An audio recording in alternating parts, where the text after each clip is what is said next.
Thank you very much, Madam President. Madam President, distinguished members of the Council, as reflected in the Secretary General's report, the past period in Kosovo was generally characterized by a decline in both the quality of actions and the tenor of political discourse between Pristina and Belgrade. In March, tentative but important meetings of the EU-facilitated dialogue took place, held at technical and political levels. This working atmosphere was affected when Mark Juric, the director of Serbia's Kosovo office and Belgrade's lead negotiator for the EU-facilitated dialogue, was arrested after entering Kosovo, northern Kosovo, against the advice of Kosovo authorities to attend a session of President Aleksandar Vucic's internal dialogue. During the arrest action, stun grenades, disabling gas, and other physical force were deployed, resulting in a number of injuries, including to an attending minister of the government of Kosovo, 2 municipal leaders, journalists, and other attendees. Mr. Juric was then theatrically and improperly paraded through a street in Pristina before being expelled from Kosovo. Many Kosovo Serbs, already unsettled by the unsolved murder case of Oliver Ivanovic in Mitrovica in January, perceived these events with apprehension. Following the incident, political figures from both sides engaged in rhetorical escalation that led to further setbacks in the effort to continue the EU-facilitated dialogue. The Kosovo Serbs Caucus, Serbian list, announced its intention to withdraw from Pristina's coalition government. Moreover, they stated the intention to form unilaterally the Association Community of Serb-majority municipalities, setting a deadline of 20 April, which, however, was subsequently recanted. Whichever factors drove the series of reciprocal taunts, the results seemed close to precipitating the collapse of the government in Kosovo. The waters were only calmed again with intensive efforts, including with some support from external parties.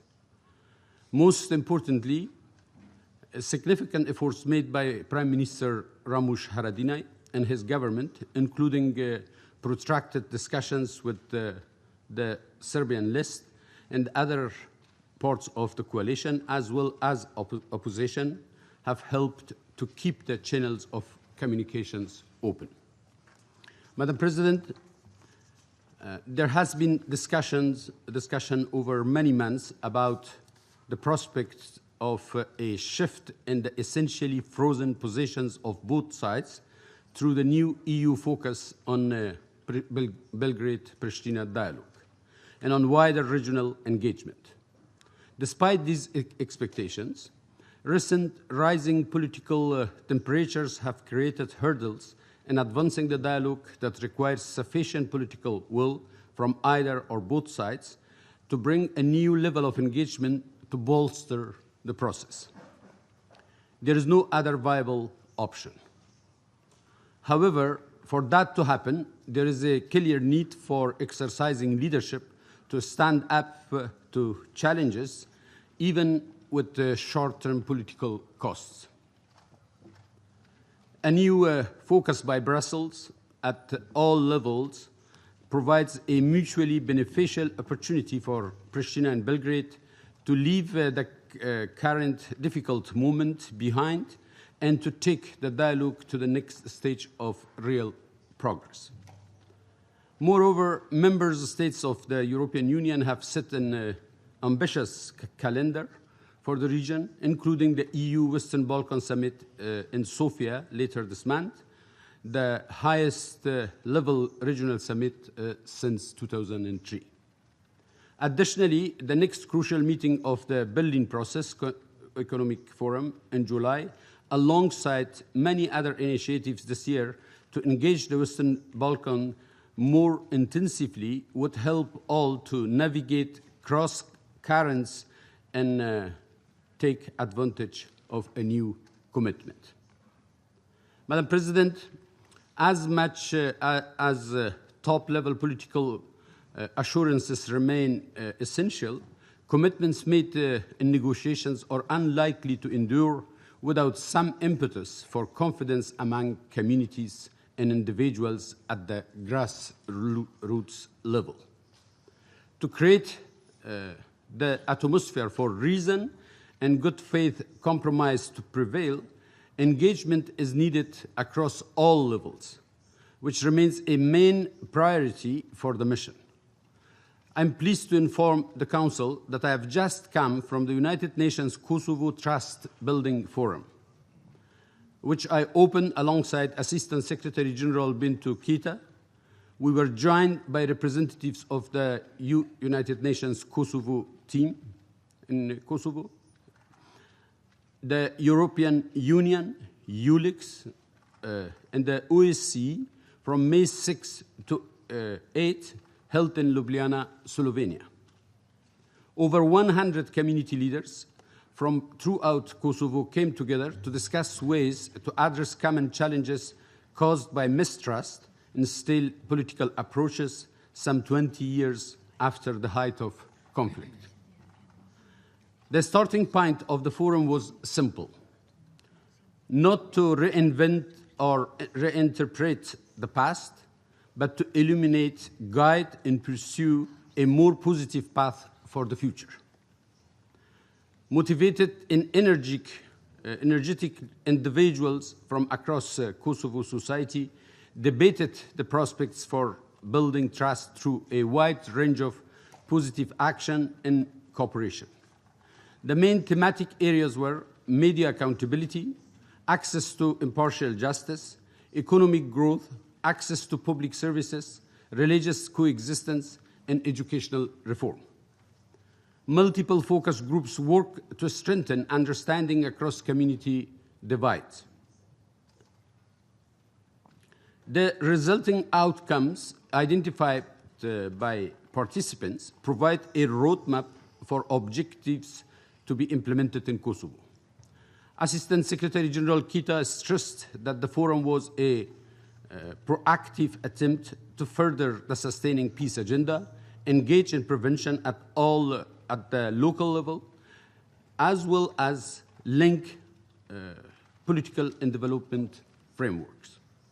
I urged all leaders to organize the future rather than mourn the past, and to move forward with more compassion, understanding, and clarity in advancing trust in the areas of work they identified during the forum. Madam President, important for Kosovo's European perspective, the Assembly of Kosovo ratified the 2015 Territorial Delineation Agreement with Montenegro. This issue has been singled out by the European Union as a necessary step for Kosovo's integration with the Union, including visa liberalization, for quite some time. While the international community appreciated this achievement, it has been underlined that the strengthening of rule of law and human rights, as well as visible progress in the fight against corruption and organized crime, remain major issues in meeting the aspiration of people of Kosovo for their European perspective. It's also important to acknowledge the approval of a new draft of Kosovo Criminal Code, which introduces stricter penalties for offenses related to corruption and misuse of official duty. This positive initiative complements ongoing efforts to depoliticize and enhance performance of the judiciary. We also share the analysis as recently presented in the European Commission's annual progress report about the effective application of human rights and rule of law in Kosovo.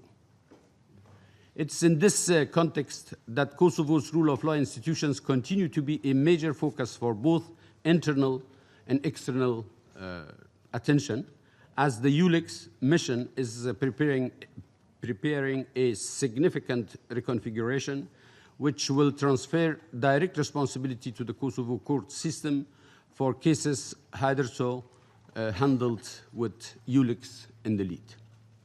Concerning the protection of cultural heritage, I am pleased to note that the implementation of Monitoring Council, IMC, tasked with overseeing the treatment of the special protected zones surrounding religious sites, restarted its work. It's a timely development, as there have recently been attempts to undermine the judgments of Kosovo courts as well as of the IMC regarding construction near the Visoki Dečani monastery in western Kosovo. The international community will continue to closely watch the government's action in this case.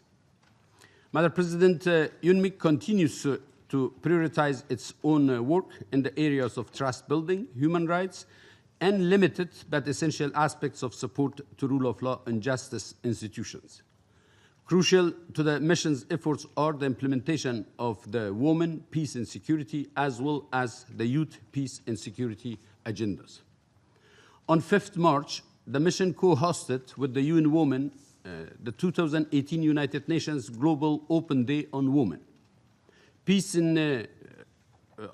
On Women, Peace and Security in Kosovo. Focused on women's political participation, the event convened more than 150 women political leaders from the central and local level, parliamentarians and government officials, representatives of the international community, civil society, academia, women organizations, and youth activists. The Global Open Day recognized the need for women's full and effective participation in leadership at all levels of decision-making in political, economic, and public life. It also underlined the fact that women's political participation is indispensable to gender justice in order to end inequality, subordination, hierarchical status, and asymmetries of political power. The event was central to the mission's recently adopted gender framework strategy and one part of a number of other important initiatives all over Kosovo commemorating International Women's Day. The Youth, Peace and Security agenda is also of paramount importance to UNMIK. Later this week, the mission, working closely in collaboration with UNICEF and UNDP, will host the second United Nations Youth Assembly in Kosovo. The event will gather 180 leaders from diverse backgrounds alongside officials, civic organizations, and business leaders. Madam President, in the multifaceted areas of the mission's recalibrated work, UNMIK works fully in line with the core principles of Secretary General Guterres' reform agenda and the guidance of this Council. Our efforts are aimed at sustaining peace, ensuring we remain at the forefront of monitoring and analyzing the situation, and reinforcing strategic coordination with members of all UN entities as well as international partners, and complementing the efforts of Kosovo institutions. I thank the members of the Council for their continued support for our efforts and for their support to the EU-led dialogue aimed at the normalization of relations and increased cooperation between Pristina and Belgrade.